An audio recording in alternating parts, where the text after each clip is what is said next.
Alright guys, welcome to my channel, and in today's video I'd like to do a tips and tricks or a guide, if you will, on Maneater.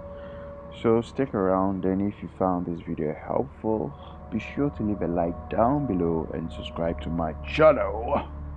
So without much further ado, let's get into the video and talk about Maneater.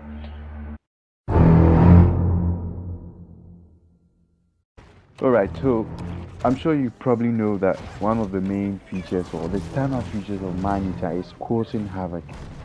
You can do this by destroying boats, eating humans, and as you continue to do stuff like this, you become a threat. Your threat meter rises, and when your threat meter rises, you become a target for bounty. When you're a target for bounty hunters are going to come after you, and there are many ways of dealing with them. So you can do one of two things: you can evade, or you can stay and fight. I would choose to fight first and evade if I'm low on health. So, as you face off against these drunk, dumb bounty hunters, you get to face real bounty hunters, a boss, if you will, so a boss fight. And trust me when I say these guys aren't messing around. They throw everything they got at you. So the best thing, in my opinion, is to look out for them. Target their boat. You can destroy the boat if you can, but if you can't, just wait. You can end the fight with the boss bounty hunter by leaping and grabbing him out of his boat. If he is in the boat, you have to destroy the boat. And by killing these boss bounty hunters, you have access to incredible upgrades. I'm not going to spoil it for you, but you've got to go after all the bounty hunters. There are about 9 of them in the game. You have to go after all of them. So it is in your best interest to draw these bounty hunters by wreaking havoc. Eat them, eat the locals, destroy their boats. That will cause the smaller bounty hunters to come out for you. Deal with them for a while. It will cause the boss bounty hunters to come after you. Eat them, evolve, case closed, get out of there.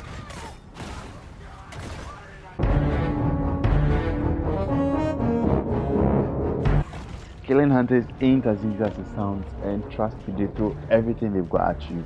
The longer you spend in battle, the tougher it gets. First of all, you deal with the hunter divers in the water. They are closer to you. They can shoot you quite easily.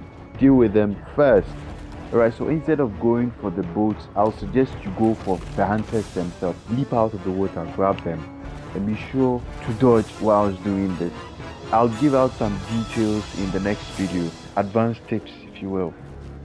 So as you eat these bounty hunters, not only do you replenish your health, but you get loads of protein.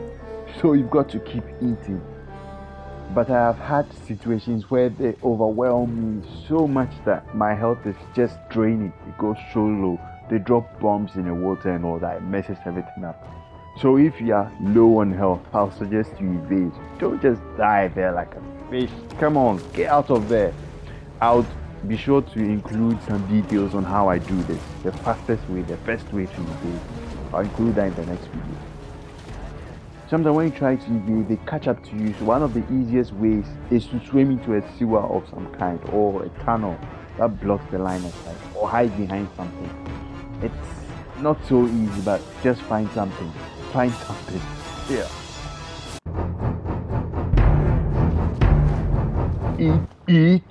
Eat. You've got to eat everything inside. Every little fish that swims by you. Seals, parrotfishes, all that. You've got to eat everything you see. They are your primary source of collecting nutrients. Apart from nutrient caches, you can get this from all the fishes around you, especially those predators, the human beings. Eat all of them. That's good protein there. And the best thing about eating everything is that it helps you level up so quickly. Trust me, you'll be up to level 30 in no time by eating everything you see. I know it's not so easy, you can't eat everything, but eat everything you see. Even if you're moving from one location to the other, you'll meet some fishes, eat them up. Simple.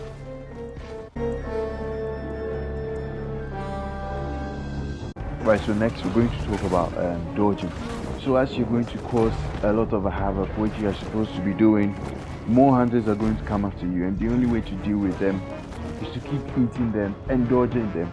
Dodging is one of the most important things you have to know about. Some people would say, hold on, wait for the red dots, wait for the red circle, sorry, to zone in on you, whatever, all that. Forget about it. Just spam the button as much as possible. This isn't For Honor. This isn't Star Wars Battlefront 2. You can spam the button. There is no stamina bar. You need to keep spamming that right bumper. Keep spamming. Have you got to lose? You spam, you eat, you spam, you eat. At least you get to dodge some bullets. So that's the tip for you. Spam the RB all the time. Right, so I'm going to give you one little tactic that I picked up when I was a pup. So if you want to evade as quick as possible, you get into the knifing position. I assume that you know what the knifing position is. You get to the surface of the water and then you spam the RB. The shark kind of throws himself from it's crazy. I don't know if that helps. I don't know if that works in real life, sorry. But you do that, get into the knifing position and spam the RB. I do that all the time. It helps me. Just going underwater and then trying to evade doesn't help all the time. They catch up to you. So yeah, that's one tip for you. Let me know if this works, and if it does, leave a like down below. Alright, so the last point I'm going to talk about something that a lot of you don't like doing in games. Exploration. I play games like Assassin's Creed, or they say Assassin's Creed Origins. I have no words, man. I have no words. You've got to explore. You're going to find a lot of loot, sorry. So in this game, you get to find three kinds of things. One, you get to find license plates. I'm not sure what they do for you yet, because I haven't been looking out for those. But I know what nutrients caches do. They give you a bunch of nutrients and help you level up quite quickly. Third one, I would say, are the landmarks. It's represented by a signboard. So you get if you get all these landmarks in an area, you get a big reward. I'm not going to talk about those rewards. You get big rewards for each area. You might want to do that as soon as you get into the game. Trust me on that. You need to. And one quick tip I'll give to you guys is that there are different areas that are locked off by grades. You know what grades are, yeah. So these grades are locked off behind levels. There are the teen levels, the adults, and the elder. So if you explore a first area and you're a teen, be sure to return when you're adult, because these areas will open up to you and you're bound to find something there. You're bound to find nutrients caches there. You need to grab these nutrient caches as much as possible. Alright, so in the next video I'm going to go into advanced tips that will help you level up and really enjoy the game and deal with certain obstacles, certain hurdles that you might face. Yeah, so these are basic loot tricks. Yeah, some content. And if you were looking forward to the advanced tricks, I'll be sure to get out ASAP. Alright, thank you for watching. See you in the next.